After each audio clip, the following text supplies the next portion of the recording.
Hi, everyone. Welcome to today's webinar.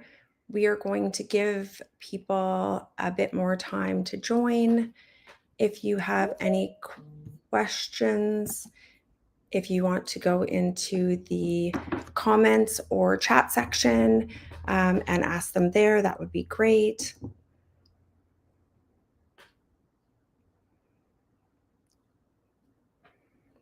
We will give people a moment. Aaliyah, are there any other housekeeping items that you would like me to go over?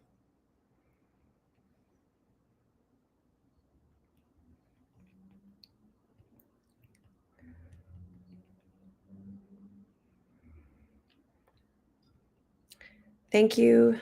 That is where you'll put your questions.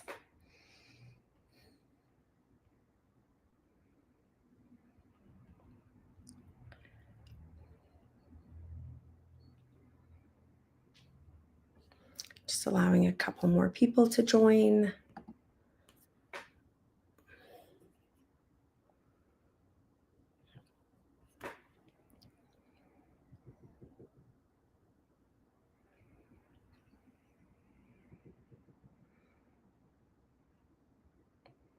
If you're having any problem hearing us, we've had a few technical issues getting set up, please log out and back in. That may be most helpful if you are not hearing us. If you are, that's great.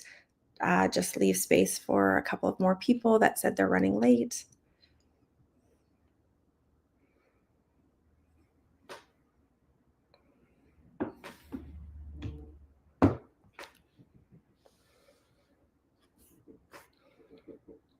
Okay, let's get started. Thank you for joining our webinar. My name is Leah Swanberg. I am the founder of Canadian Fertility Consultants and Egg Helpers, a surrogacy and egg donor program located in Canada, working with clinics really around the world, whether it is clinics in Canada, the US, or in some cases, our surrogates and donors are traveling abroad where their clinics are located, where the intended parents' clinics are located. So I hope that as you begin to learn today about the lived experiences of surrogates and donors, our experiences over nearly 20 years of supporting clients as they partner with clinics to build their families, that there will be something here for you. And so the invitation is really just to enjoy this webinar, and hopefully you have some questions and you can just pop them into the chat at any time. Next slide. When we as an agency, and our experience talking to other agencies, look at fertility clinics that we are working with, we often find the most success that we have as an agency working with a clinic is based on more than just the success rate of that clinic. IVF, as we all know, is unpredictable. What we do know is that when people are cared for, they feel as though they are succeeding. And so having key points of contact for whatever it is that your third party program consists of. So whether or not you are a primary establishment and doing surrogacy and egg donation and outside monitoring and embryo donation, all of the things, to a smaller center that may do outside monitoring for larger centers, may do embryo transfers from banked eggs, may be transferring their clients' embryos to other clinics that are primary establishments and able to work with gestational carriers or surrogates. So having that point of contact straight from the initial intake, so an administrative professional to nursing. So really ensuring that whoever is overseeing your third-party program really understands who is accessing a third-party program. And for many clinics that we work with, we have found that there is such a niche here in terms of who is accessing third-party and how to support all of these different communities of people. And so having a nurse that has really done their homework in learning from the lived experience of surrogates, learning from the lived experience of donors. The intended parents know what's next. They are often very resourced people who have done a lot of research on this. Many of them have struggled with infertility themselves if it's a heterosexual couple, where surrogates and egg donors are in a fertile population and often share with us that the communication from the clinic just doesn't make sense. They don't know what cycle day 1 means. Is that the day that they started their birth control pill? Is that the day it ended? Is that the first day of bleeding? What is that? And so really, really getting clear on how you're communicating to this unique population of people. Establishing clear expectations of timelines, reporting, communication, follow-up, really ensuring that surrogates, donors, intended parents, so often there are 4 people in one cycle, which means often 3 times the work. You have intended parents as a patient. You often have a surrogate as the patient or gestational carrier. You often have an egg donor as a patient. All on one chart, all on one file, all on individual charts, all on individual files. And how do you keep that communication clear? How do you ensure that it's clear? What SOPs are in place to ensure that in an anonymous egg donor cycle, the name is not provided to the intended parents, or the intended parent's name is not provided to the donor, or that the surrogate is not accidentally included on an email? Clear communication and standard operating procedures around how that communication is going to look is so important to everyone feeling safe throughout the process. Can we go back to that last slide? I'm just going to leave space at the end of each slide for any questions, slide specific. And if there aren't any, then I'll move on to the next slide.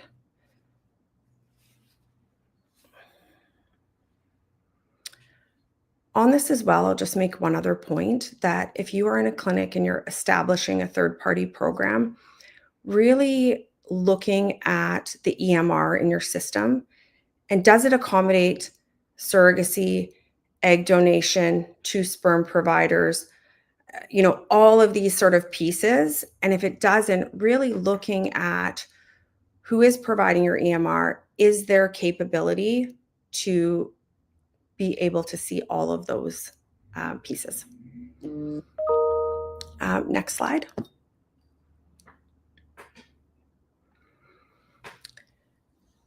When we put this webinar out to people, we had many people contact us and say, we're not a primary establishment, we're not doing third party, but we're doing outside monitoring, and we want to learn how to do it well. If that's you, this slide is for you. We as an agency and other agencies have surrogates located everywhere. Northwest Territories, the Yukon, Vancouver Island, Prince Edward Island, Newfoundland.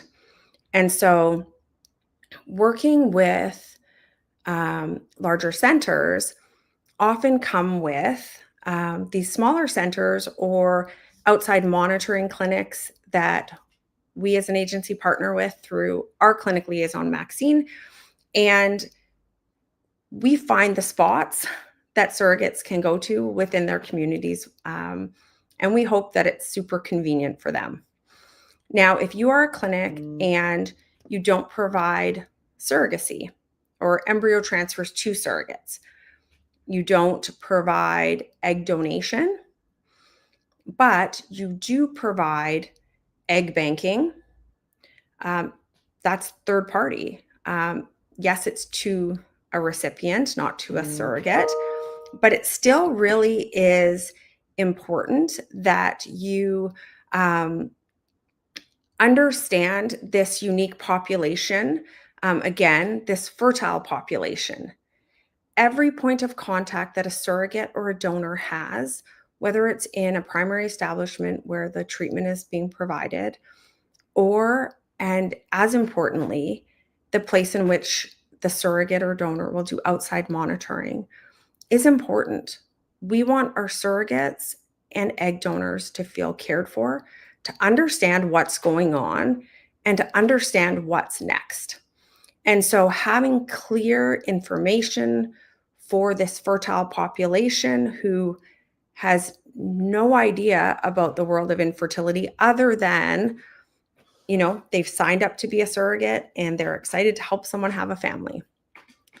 So, as we're looking at that and we're looking at how do we do that? We provide lots of information.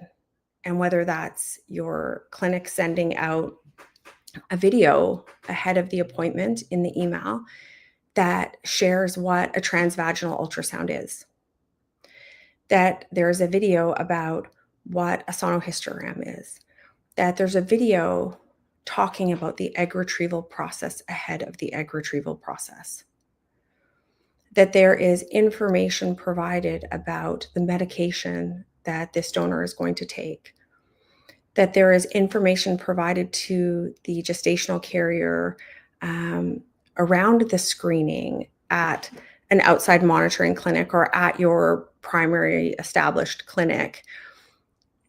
One thing we hear all the time is that from surrogates and donors is, I didn't know what to expect. Someone explained it, but then I got to the doctor's office and I froze. And so really knowing that, these egg donors and surrogates are the key to your success as a clinic. There are many infertile people. There are many infertile people accessing surrogacy and egg donation. There are not many surrogates and egg donors. And the ones that do bring themselves forward, it is so important that they leave this process having felt cared for. And they will tell the intended parents how they felt. And it's an interesting balance. They are your patient, and then these people are your patients. And so really, as you're defining your scope of what kind of third-party treatment are you providing, really always going back to how can we care for these people? Do we have capacity to care for egg donors, potentially in anonymous cycles in a different space in our clinic, egg banks, and how we're going to manage risk in terms of accepting eggs from somewhere else, that have been created somewhere else. And then, looking at, once you've kind of looked at where are we going as a clinic, and can we go there, assessing collaboration, whether that's surrogacy agencies, egg donor programs, egg banks, whether that is, whether those partners are within Canada, the US, Mexico, Colombia, Argentina. Surrogacy and egg donation is happening all over the world, and we're one small part of that. If anyone doesn't have any questions, I will go to the next slide.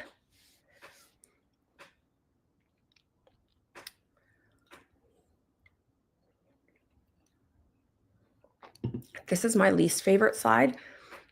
Having been a surrogate and egg donor myself and helping thousands of people, I love to talk about people, but this process is really important. In the last 5 years at CFC and Egg Helpers, we have seen a real shift in employer benefits.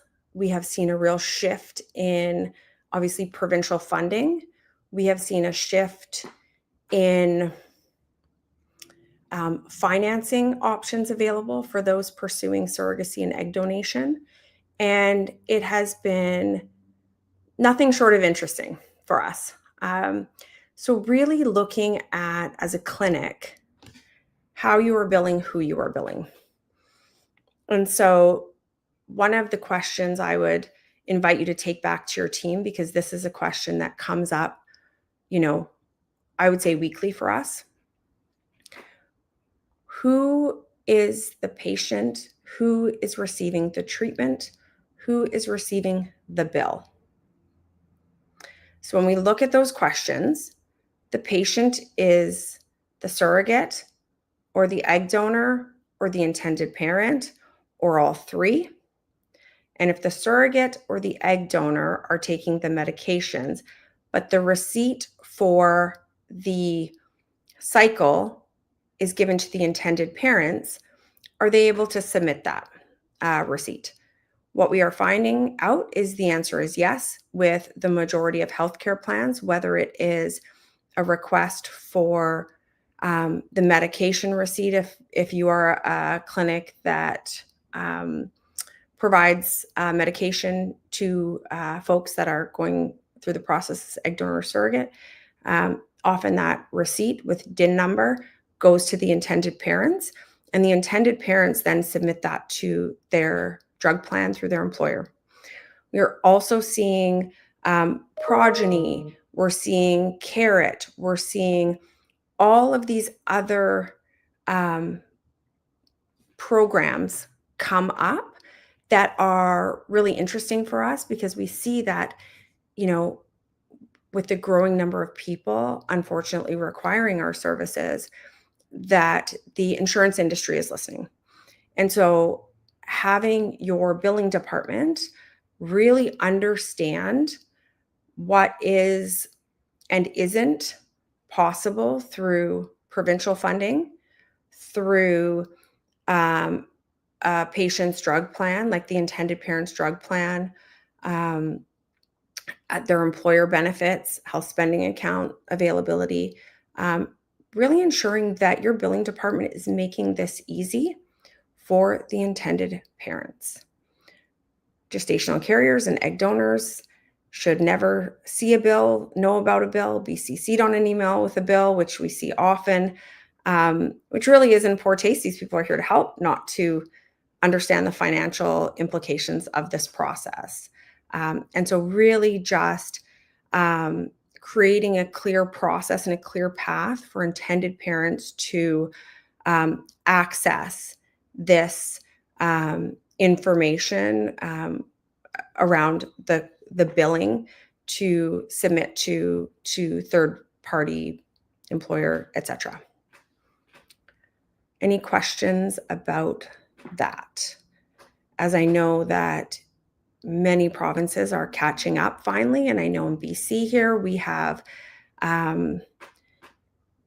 in theory, funded cycles available. And I know in Ontario, they just got expanded funded cycles, or expanded number of cycles. However, I also know with that, there is, more patients than money. So we definitely suggest to intended parents, when they are accessing third-party programs, that they get cost information up front and send it across to their insurer prior to committing to a cycle with clinic. Next slide.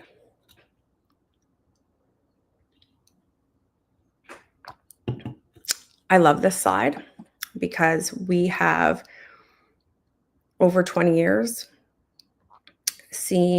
have seen a la carte services. So you pay for an IVF cycle and you get an IVF cycle. We have seen unlimited transfer cycles where, the clinic will transfer every embryo. And if there isn't success, you'll receive a portion of your money back. We've seen guaranteed programs in which the clinic guarantees that you will have a live birth, or that you will have a live birth, one from each partner if there are two men, so a guaranteed 1+1 program. We have seen it all. And with seeing it all, we have learned that all clinics are not created equal. And I will start at the bottom of this list, which is clinics in the US that that have very clear paths to guaranteed programs, to unlimited transfer programs, they did their homework, and I know about it because I've had this conversation many times. They had clinic groups had actuaries go in, so people would, you know, accountants, for lack of a better word, would go in and they would count the cycles and they would count the number of transfers to success. They would count who got pregnant, who didn't, what the demographic of those people were. And then with that information, they would tell the clinic how much money they had to charge to make money on the other end of it. And so with that information, you can create these programs. Without this information, it is very difficult. And we see a number of clinics now who have offered these guaranteed programs who are now struggling to meet the requirements of their guaranteed programs. When we do look at it, we look at these sort of key pieces. Guaranteed programs do reduce client anxiety. We've talked to clinics, we've talked to clients, we've talked to surrogates, we talked to egg donors. We kind of talked to everybody about this. And what we learned from patients, so from intended parents, is that, things like, I like the fact that I paid once and I get to keep going until I have a baby. The flip side of that is, in these programs, the only thing that's guaranteed is on the clinical level. And so, yes, the clinic is guaranteed that if you don't have a baby, you will receive money back. The issue with that is that if you run out of embryos, the clinic has committed to another retrieval from your donor. But your donor still has to get to the clinic. Your donor still has expenses. And therefore, it truly is not a guarantee. It is a guarantee from the clinical side of things. But when we start adding in the agency fee for a new donor, the donor's new expenses, potentially a new surrogate if your surrogate hasn't gotten pregnant and the clinic believes it to be a compatibility issue, or you've gone through 3 transfers and the surrogate says, thanks, but goodbye. We're not having any success here. Those costs are additional. And so really looking at, as a clinic, is that something you want to loop yourselves in on? Or does it make more sense to charge for the services as they're rendered? And every clinic makes their own decisions on that. And for agencies, what we need to know in terms of transparency is, what are your criteria? And where the wheels fall off for us lately is that to have a guaranteed program, guaranteed 1+1, so 2 dads, 1 child from each, from the same yield of eggs, we know that clinics are asking for AMH and antral follicle counts that are extremely high. And this package has been sold to intended parents. They come to Egg Helpers, they're looking for a donor, and they then find out that only 10 to 15% of egg donors in the egg donor population meet the criteria for a guaranteed 1+1 donation. And so with that, they are often waiting. They're often having to leave Canada to find a donor in the US or elsewhere that meets this criteria and looks like them. And so that is really important. Also, if people are not participating with an egg donor and are doing their own cycle, we find that very rarely a guarantee is available to them, as often they have been at this for some time and exceed an age of 32, 33, 34, 35. So really, really important. So, really looking at your patient's needs, really looking at a very clear criteria for egg donors and gestational carriers or surrogates.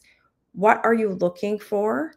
And without this last piece that I sort of pinned up at the top with an actuary, without looking at your statistics, without really getting clear on who is getting pregnant, how they're getting pregnant through egg donation or surrogacy, it will be really hard to put a price on this, to put a number of transfers to successful pregnancy. And so really taking this back and unpacking it with your team around 100 cycles, 50 cycles, 25 cycles, whatever it is, to really get some numbers there is really important. I will pause here just for a moment to see if anyone has any questions.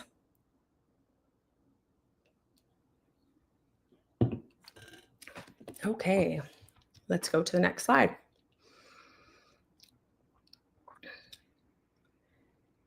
It is really important when we're looking at screening and eligibility criteria, whether that is an intended mom carrying donor eggs and your clinic wanting to really be able to get clear about success rates, whether that is an egg donor and your clinic wanting to meet a guarantee that you've entered into. And so as we're looking at that, we have seen clinics get really clear about what criteria looks like, whether that is AMH, FSH for donor, whether that is, when we're looking at gestational carriers, whether that's BMI, whether that's age, whether that's parity, whether that's, health history, number of C-sections, all of those pieces. It's really important that that doctors across a clinic have that same criteria, and that there is one point of contact in terms of the review of a profile, the review of medical records, and the acceptance into the acceptance into a clinic for a surrogate and an egg donor. We have seen in large centers, each doctor having their own way, each doctor having their own process, which makes it very difficult to know or understand what that process is, if it's 3 doctors, 4 doctors, 5 doctors, all kind of going in different directions. So to really be clear as a clinic, if you're just opening a third-party program, now's the time, because it's harder once that's been put out there to sort of pull it all back together and have the physicians on the same page. Does anyone have any questions about that or about what we are seeing in terms of trends of BMI, number of C-sections, any of that?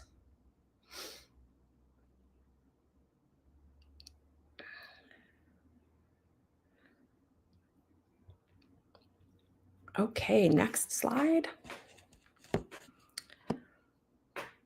While we know that Health Canada removed many of the items from the HRA, including mental health assessments, which for us is crazy, literally, we know that best practice at clinics is that the gestational carrier and the intended parents have a mental health assessment, and we keep that on file. And we do so because we really want to know how we can show up in community for the surrogate and the intended parents or the egg donor leading up to the cycle and even post-cycle. And if you're wondering what I mean about that, here's what I mean. If a donor has identified in her mental health assessment that she has been the victim of a sexual assault, our team is going to ensure that she has lots of support around her leading up to the retrieval, that post-retrieval, we're checking in on her, that if necessary, she has someone going into the retrieval with her. And as an agency, we do push clinics on these points because it's really important to us.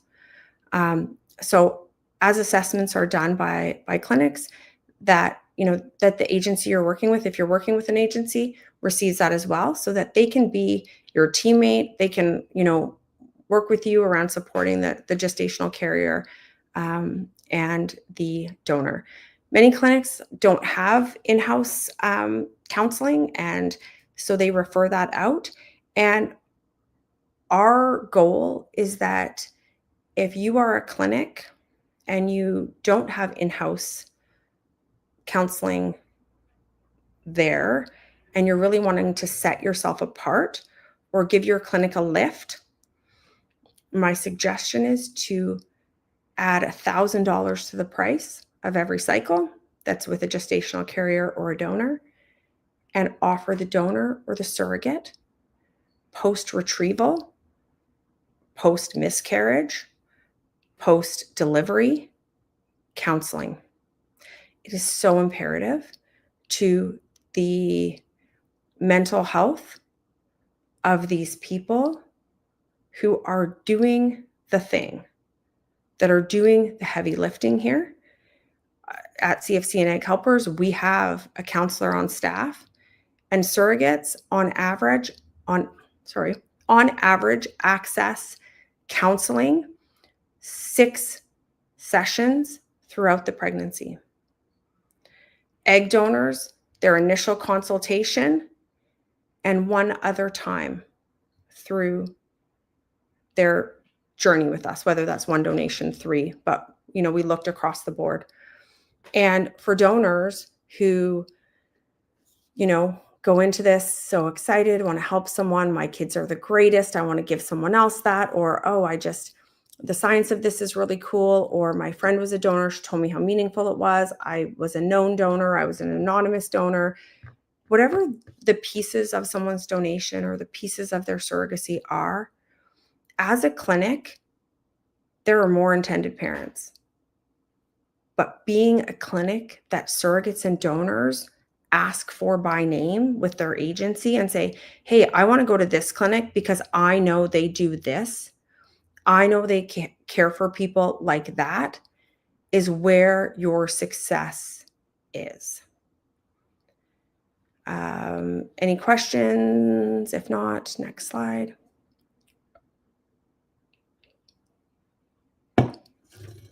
Another non-favorite slide.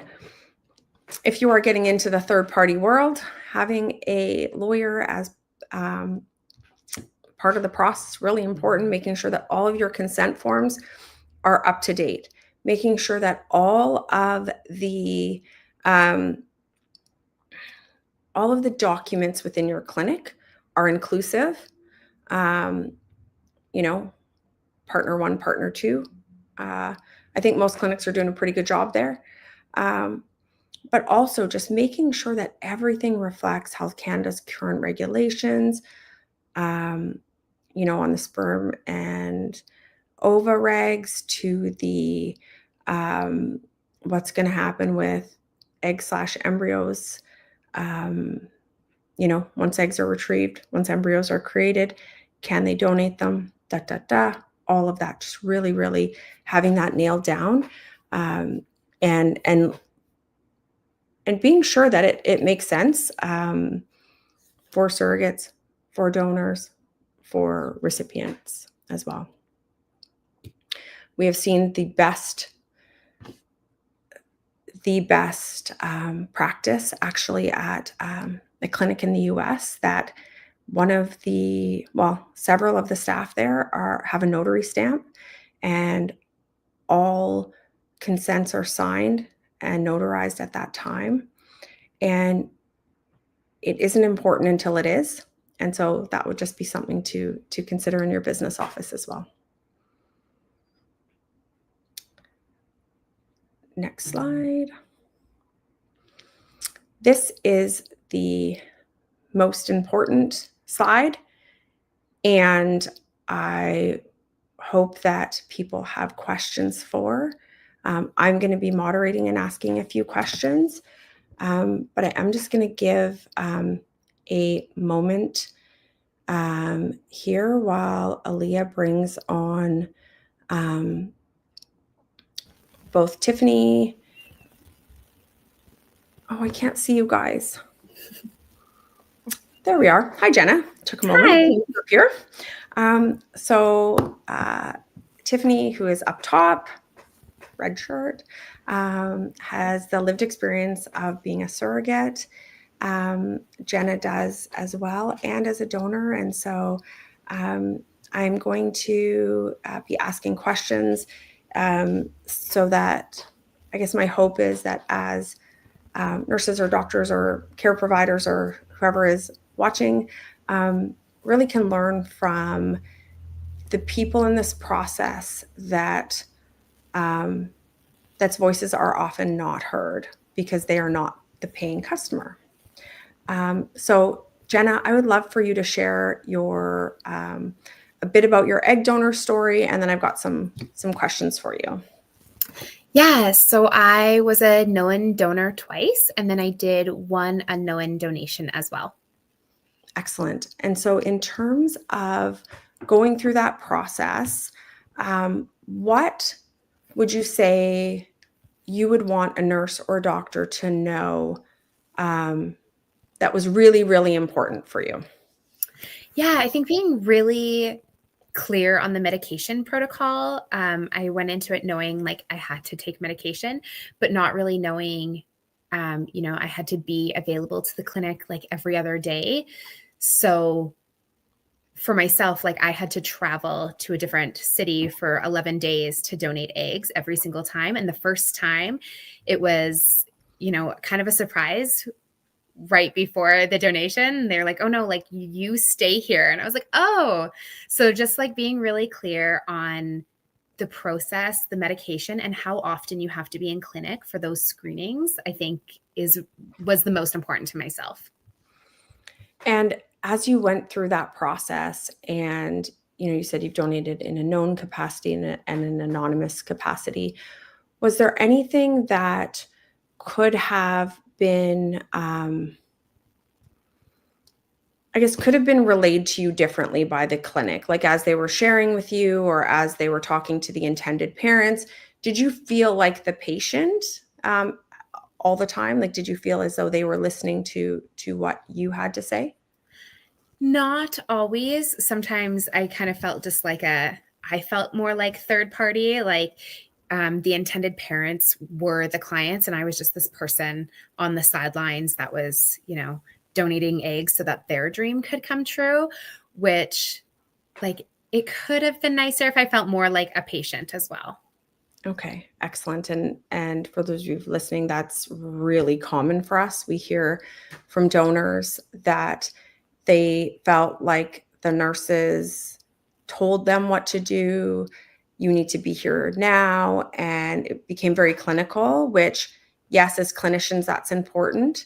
Um, and my belief is there is a way to care for egg donors in a way that um, is slightly different. They are not the the typical IVF patient going through this process. So yes, they should be seen first in your clinic always. They should not be waiting through the line in the morning. Um, they are doing this in Canada altruistically for their expenses to be covered. And while they're getting a wonderful feeling out of this, I know I did as a donor. Um, their subway fare to and from your clinic to sit there for 6 hours, to be walked by 16 times by a nurse and a doctor and not even said, "Good morning, how are you? Wow, you're a donor? That's amazing." We really want to challenge and invite clinics to see surrogates and donors differently based on lived experience, based on, having conversations with donors. If you're a nurse manager, really working with your team, how did you interact with a donor today? How was that? Do we know about, have we looked in the chart? Have we looked at their psychosocial assessment? And, was there, have they experienced great deals of trauma? And so we want to make sure we're slowing down. We want to make sure we're present. We want to make sure the door is always open. We want to make sure our doctors aren't going in alone. We want to make sure that after the retrieval, someone has picked them up, that they're not saying, my friend's meeting me downstairs. Whether it's from a liability perspective or because we actually care that much, it is imperative and it really matters. A resource just to pin here, Aaliyah, if you could put this in the chat, it's IVF Nurse.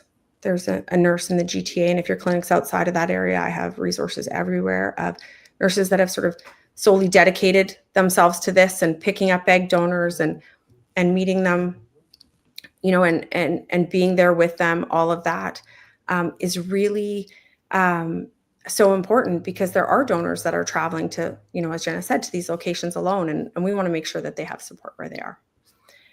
So thank you for sharing that, Jenna. Tiffany, having been a surrogate, I would love to share a little bit about your experience as a surrogate, and I've got some questions for you. So I was a surrogate. I just completed my first journey. I delivered in January of this year, little boy. So that was extremely life-changing for sure. And as you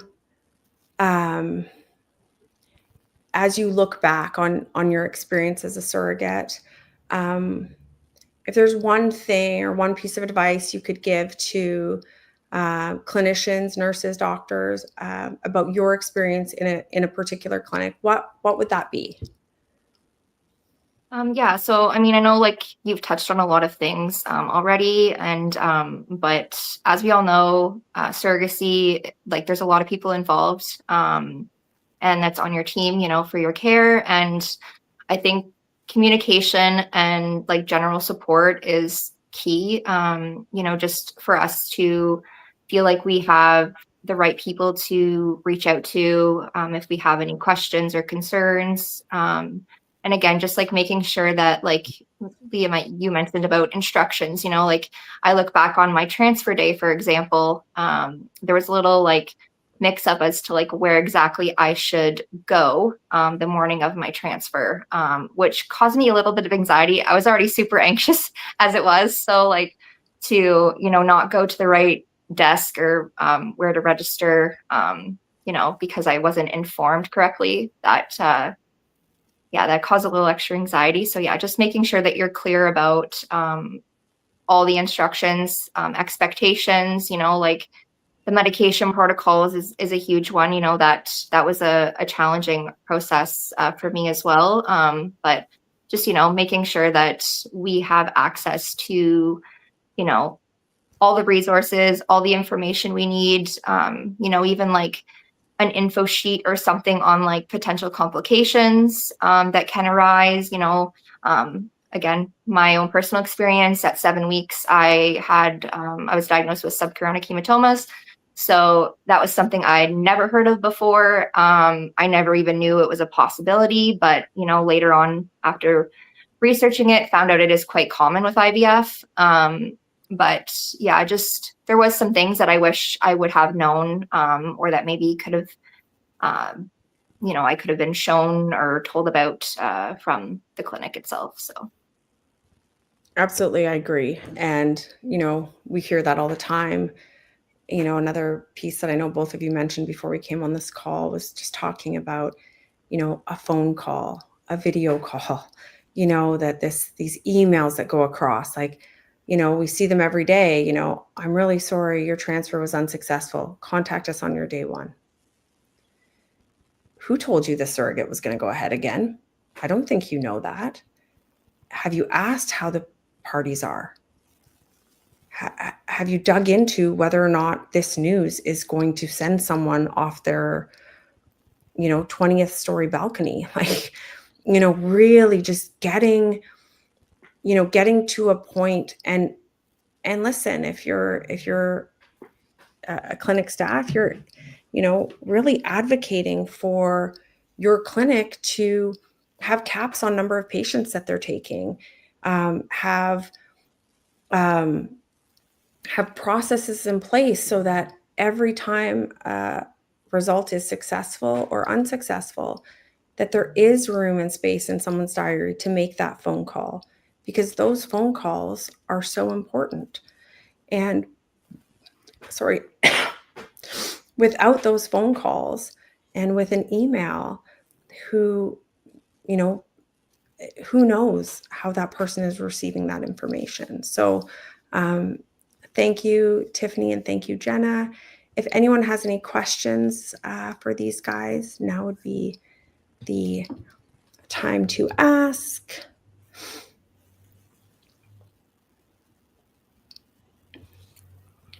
We have a very quiet group today. I imagine it's because we are in the middle of the day and people are working and listening. So thanks, ladies, and we will talk to you later. Okay, next slide. I talked about this a little bit earlier, and I think clinics are getting really good about inclusive language, about supporting the various needs within community. And, whether that is our trans clients, members of the BIPOC community, people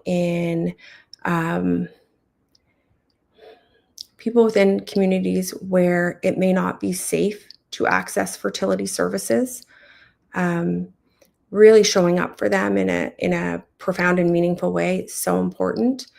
And so, really talking to your staff, talking to your coworkers. How are we addressing people? How are we, showing up for clients? How are we making sure clients feel, we can't make sure someone feels comfortable, but how are we creating a space that we hope is comfortable for clients? When we look at a fertile population, which is, who I care most about. I care about intended parents, but without surrogates and donors, I can care about them all day long, and they're not going to ever have a kid. So, my care, and the most important person in this process is created by, in our case, a surrogate or an egg donor or both. And that's the child coming.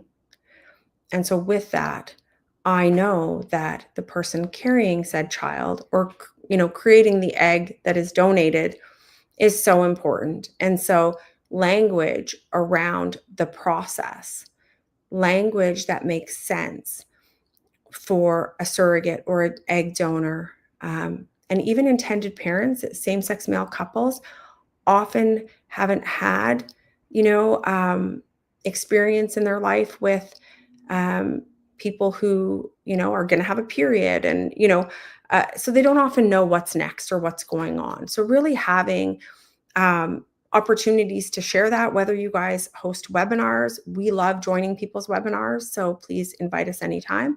But having information sessions, having information provided, having, as Jenna and Tiffany said, information about the medication, information about what's next, information about things that could go wrong, like an SCH, as Tiffany mentioned, having information about how often someone's going to need to be in the clinic. And often, my experience of donors is that they're just so excited to do this thing that maybe they haven't heard it. Maybe they didn't hear it the first time, the second time. So just really slowing down, providing the information, having the person sort of, hey, I just want to make sure you caught that. You're here, in 2 days. Yep. Good. Really just sort of slowing down and having personal interaction. A lot can be misread in an email. And so sometimes a phone call and often face-to-face call can be helpful. In terms of geographically isolated communities, I'm getting really excited about the Northwest Territories. I'm getting really excited about other, Newfoundland, PEI, places that, we didn't see surrogates a year ago. Now we are seeing people come forward with an interest in surrogacy. And so really making sure that when your clinic accepts a surrogate, that you understand their geographical location as much as you understand their BMI. Ozempic can work on BMI. Nothing can work on Prince Edward Island 3 hours from an airport. And so she's not moving to do this. Or they are moving to do this. So really, really looking at all of those pieces that come with isolated communities and populations as well.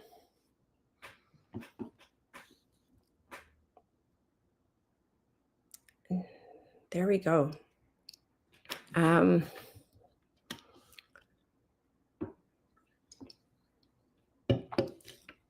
We often get asked when we're suggesting a clinic, referring to a clinic, to discuss success rates. And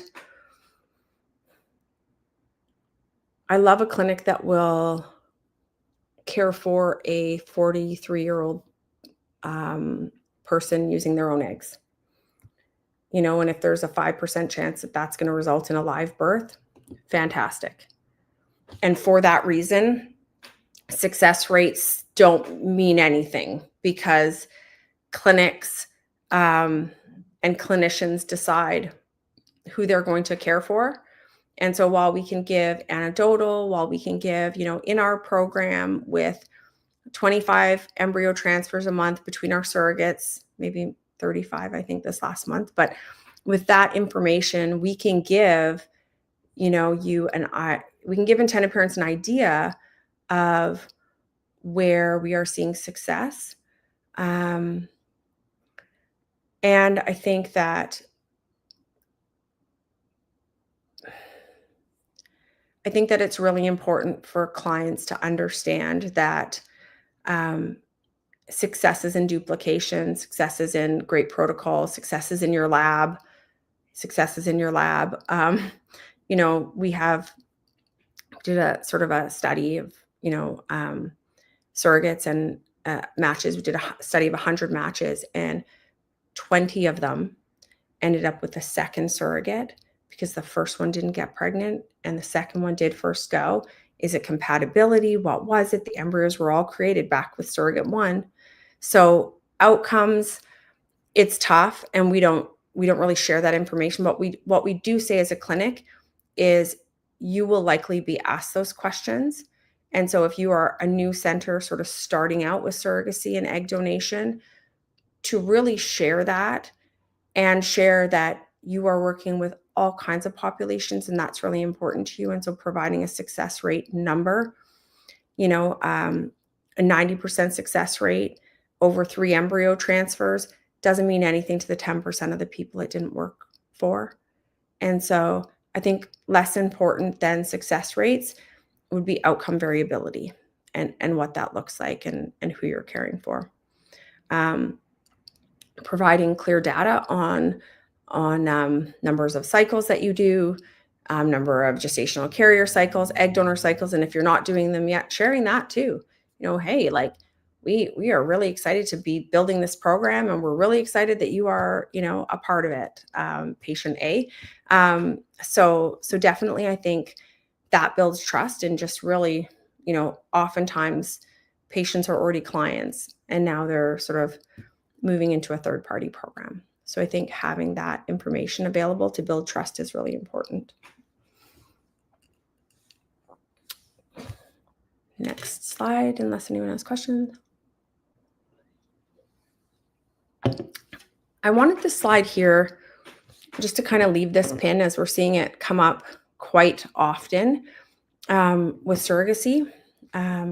And so as we do that, we're seeing more and more surrogates wanting to talk about natural cycles.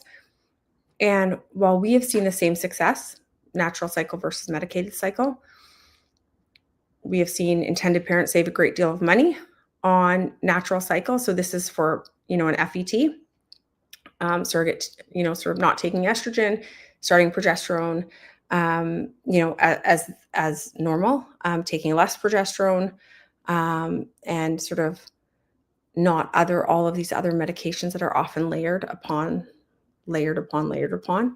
And so as that happens, as surrogates are sort of bringing themselves forward and talking about these natural cycles, really balancing that with how do we have a natural cycle? How do we organize a natural cycle for a surrogate who lives in Prince Edward Island where there's no ultrasound possibility? Well, it's not possible.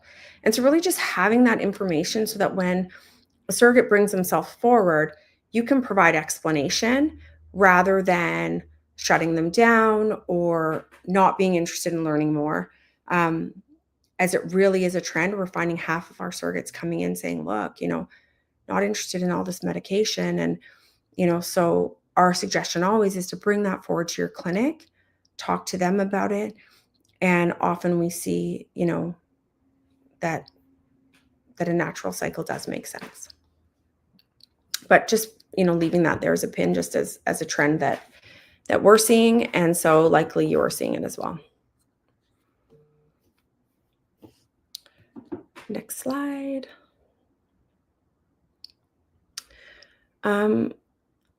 I kind of talked a little bit about this, but really just, clients at third-party crux of things, often have been through a great deal. And, looking at the liability risk tolerance of a clinic, looking at, the not only legal implications, but the manpower. How many people do you need in a clinic to take care of a surrogate and a donor and their intended parents? So really looking at that is so important, and making sure that your clinic is compliant in terms of the surrogacy and egg donor world, in terms of your consents, that they make sense for Health Canada, that you have access to a lawyer to ask questions of when you're just not sure about how people are engaging in surrogacy, whether it is a couple who has divorced since their last IVF cycle with you, and now the intended father or the father is coming forward and wanting to access the embryos, and there's no sort of clear legal understanding. Who do you call? Who is on speed dial for those types of things? It's really important to have someone, and whether that's the doctor in your clinic has someone, or you as nurses have a cheat sheet that has been provided to you by your clinic's legal team to ensure that all of that is there.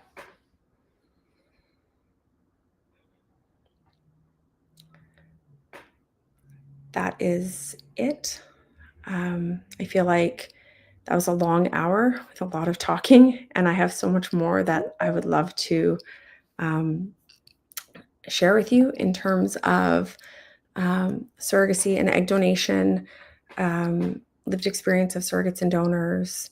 We are always up for conversations around how we do things, best practices that we've created, and ways in which we believe agencies can show up for clinics and vice versa to create the best patient experience possible.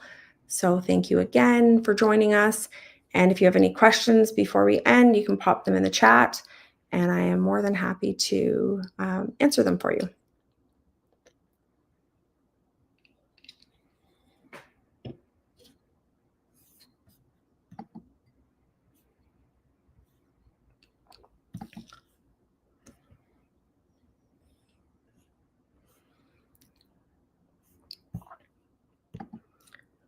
Aaliyah, am I right in that there are no questions? I just want to double check.